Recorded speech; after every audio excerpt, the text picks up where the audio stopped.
जय हिंद प्यारे दोस्तों। आज के इस वीडियो में हम डीएलएड थर्ड सेमेस्टर का प्रथम प्रश्न पत्र शैक्षिक मूल्यांकन क्रियात्मक शोध एवं नवाचार का प्रीवियस ईयर करने वाले हैं और हम इस वीडियो में 2016 से लेकर 2017 तक जितने भी बहुविकल्पी प्रश्न आए हैं उन सभी प्रश्नों को करने वाले हैं। तो चलिए बढ़ते हैं प्रश्नों की ओर। तो पहला प्रश्न है, मूल्यांकन वह प्रक्रिया है जिसके द्वारा शिक्षक एवं छात्र यह निर्णय करते हैं कि शिक्षण लक्ष्यों को प्राप्त किया जा रहा है या नहीं। यह परिभाषा है ग्रीन की, ली की, क्रॉनबैंक की, डिवलिन हन्ना की, डिवलिन तथा हन्ना की।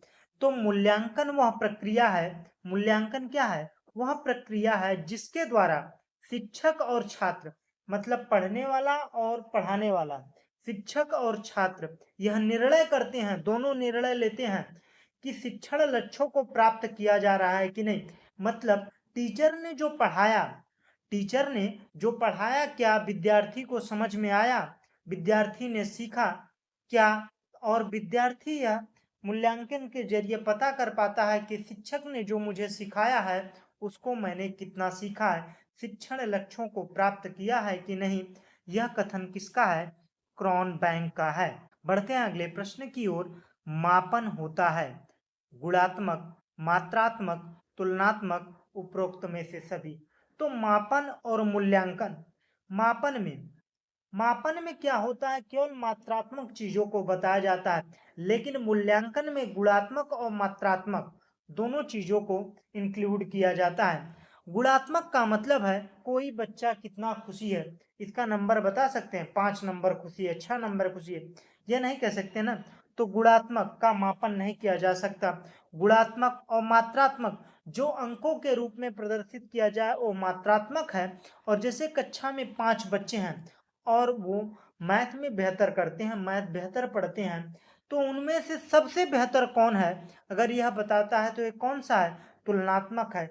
तो मापन कैसा है? मात्रात्मक है। ऑप्शन दूसरा सही होगा। बढ़ते हैं अगले प्रश्न की ओर। व्यक्तित्व के सभी पक्षों का मूल्यांकन किया जाता है सतत मूल्यांकन के द्वारा, दक्षता आधारित मूल्यांकन के द्वारा, व्यापक मूल्यांकन के द्वारा, इकाई मूल्यांकन के द्वारा। तो किसी भी व्यक्ति का व्यक्तित्व के सभी पक्षों का मूल्यांकन उसके व्यापक मूल्यांकन के द्वारा होता है।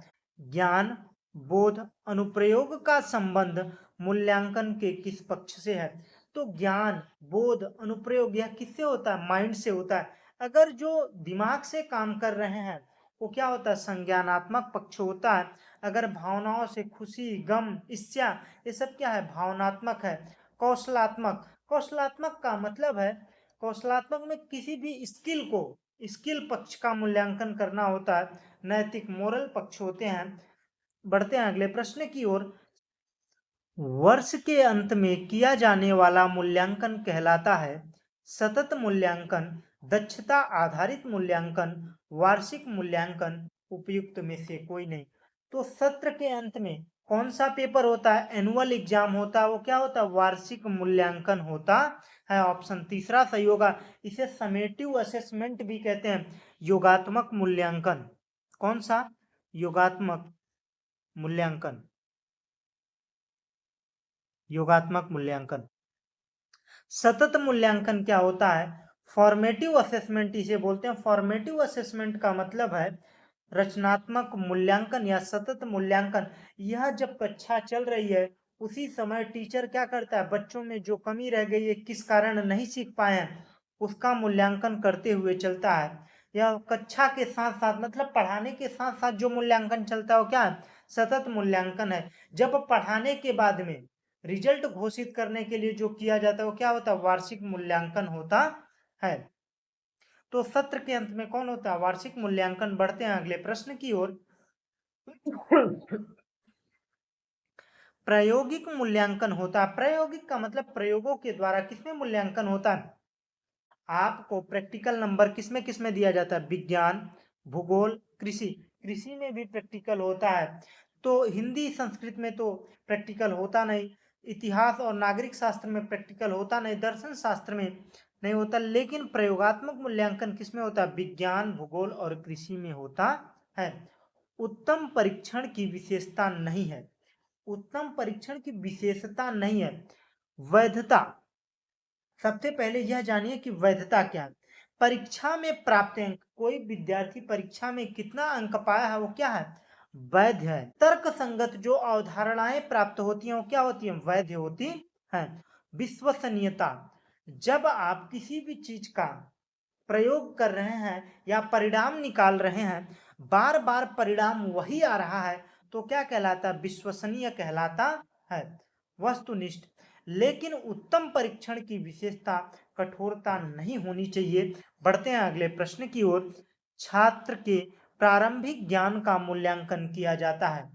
आकलिक मूल्यांकन में, रचनात्मक मूल्यांकन में, मौखिक मूल्यांकन में, दक्षता मूल्यांकन में। तो छात्र के प्रारंभिक ज्ञान का जो मूल्यांकन होता है वो रचनात्मक मूल्यांकन में होता।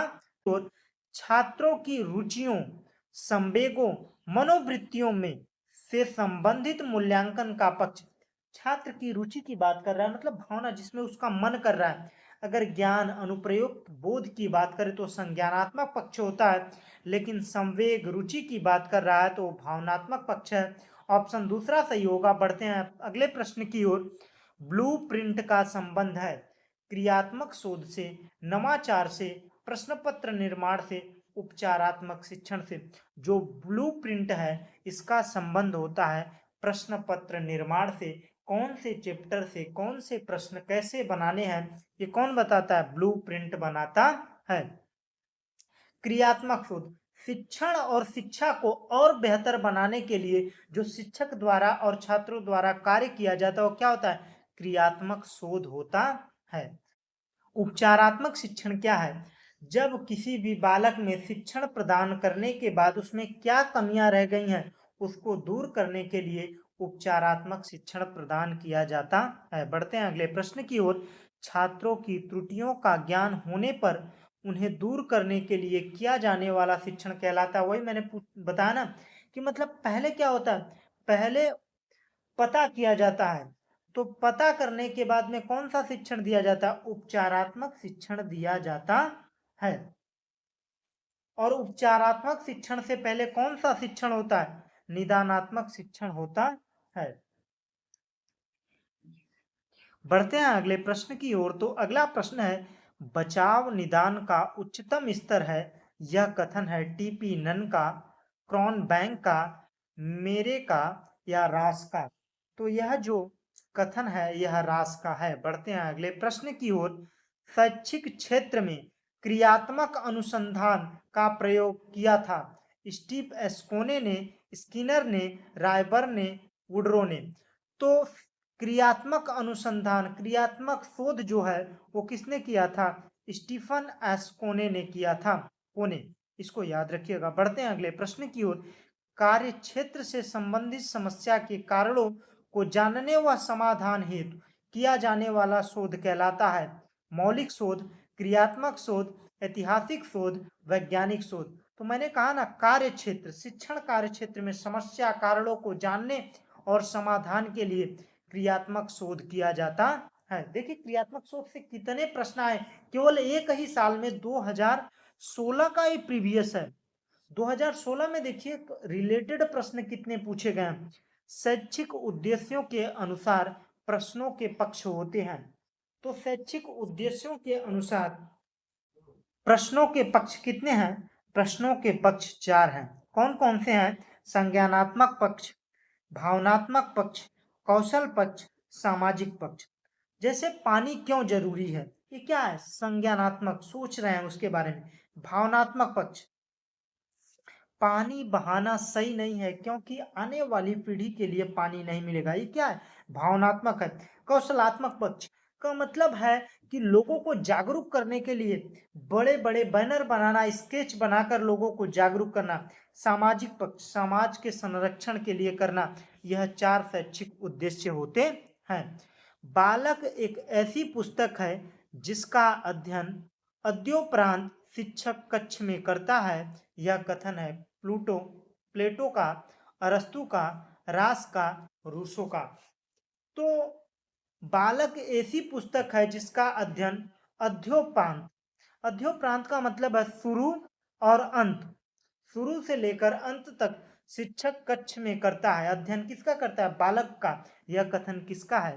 रास का है। जब आप बालक के व्यक्तित्व भिन्नताओं को विभिन्नताओं को समझेंगे तभी आप उस बालक के अनुसार शिक्षा प्रदान कर पाएंगे, क्योंकि अब की शिक्षा बाल केंद्रित है, ना कि शिक्षक केंद्रित। पढ़ते हैं अगले प्रश्न की ओर। व्यापक मूल्यांकन द्वारा मूल्यांकन किया जाता है व्यक्तित्व के सभी पक्षों का, नैतिक मूल्यों का, शांति शिक्षा का, केवल संप्राप्ति का। तो व्यापक मूल्यांकन में व्यक्तित्व के सभी पक्षों का मूल्यांकन किया जाता है। बढ़ते हैं अगले प्रश्न की ओर। मूल्यांकन का संज्ञानात्मक पक्ष संबंधित है। मूल्यांकन का संज्ञानात्मक ज्ञान से है, बोध से है, अनुप्रयोग से। देखिए वहां पर उन्होंने प्रश्न में देकर पूछा था कौन सा पक्ष है, और इस ईयर 2017 में देखिए प्रश्न कितनी बार रिपीट हो रहे हैं, इसलिए प्रीवियस ईयर जरूरी हो जाता है। अगर वीडियो अच्छा लग रहा हो तो वीडियो को लाइक करो, दोस्तों के साथ शेयर करो। तो ज्ञान से, बोध से, अनुप्रयोग से, तो संज्ञानात्मक पक्ष संबंधित है उपरोक्त में से सभी। बढ़ते हैं अगले प्रश्न की ओर। सतत मूल्यांकन कहलाता है सत्र के अंत में किया जाने वाला मूल्यांकन, सत्र के मध्य में किया जाने वाला मूल्यांकन, नित्य प्रतिदिन किया जाने वाला मूल्यांकन, उपरोक्त में से सभी। तो नित्य प्रतिदिन किया जाने वाला मूल्यांकन क्या कहलाता है? सतत मूल्यांकन कहलाता है।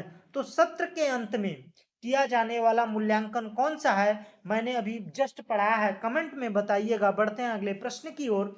यह कथन किसका? यह कथन है मूल्यांकन वह प्रक्रिया है जिसके द्वारा शिक्षक एवं छात्र यह निर्णय करते हैं कि शिक्षण लक्ष्यों को प्राप्त किया जा रहा है या नहीं। यह कथन है। देखिए यह प्रश्न 2016 का पहला ही प्रश्न था और 2017 में भी वही पूछ लिया, same to same. Previous year बहुत जरूरी है। अगर आप डीएलएड का एग्जाम देने जा रहे हैं तो प्रीवियस ईयर बहुत ही महत्वपूर्ण हो जाता है। तो किसने किया था? क्रॉन बैंक ने किया था। बढ़ते हैं अगले प्रश्न की ओर।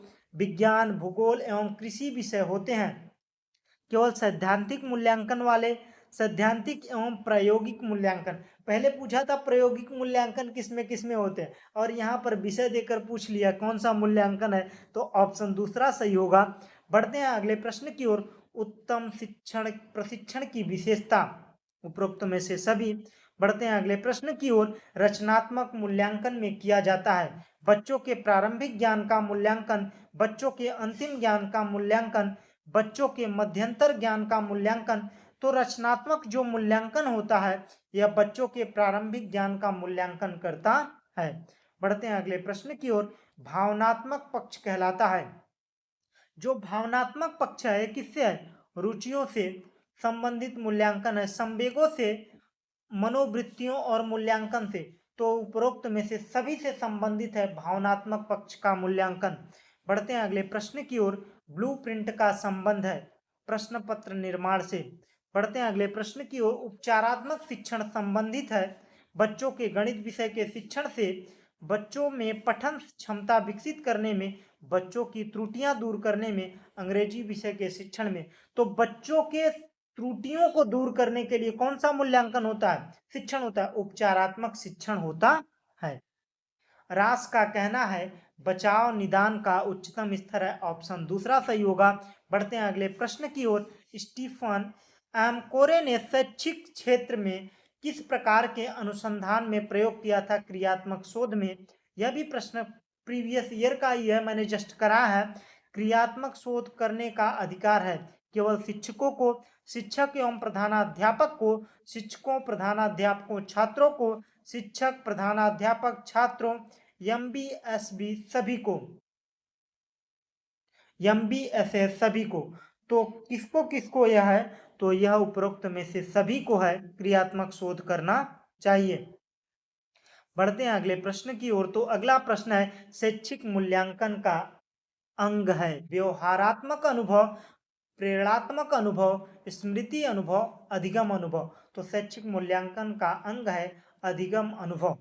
बढ़ते हैं अगले प्रश्न की ओर। परिकल्पना होती है परिकल्पना, आप कल्पना किसके बारे में करते हैं? समाधान का पूर्व अनुमान लगाकर। समाधान का पूर्व अनुमान, जैसे आपने किसी प्रश्न को किया है तो कैसे किया है उसके अनुसार आप नए प्रश्न को करना चाहते हैं तो परिकल्पना होती है समाधान का पूर्व अनुमान लगाकर। पहला ही ऑप्शन सही होगा। बढ़ते हैं अगले प्रश्न की ओर। तो प्रश्न समाप्त हुए। अगर आप लोगों को वीडियो अच्छा लगा तो लाइक करो, दोस्तों के साथ शेयर करो और चैनल पर नए हो तो चैनल को सब्सक्राइब करो। Thanks for watching. जय हिंद।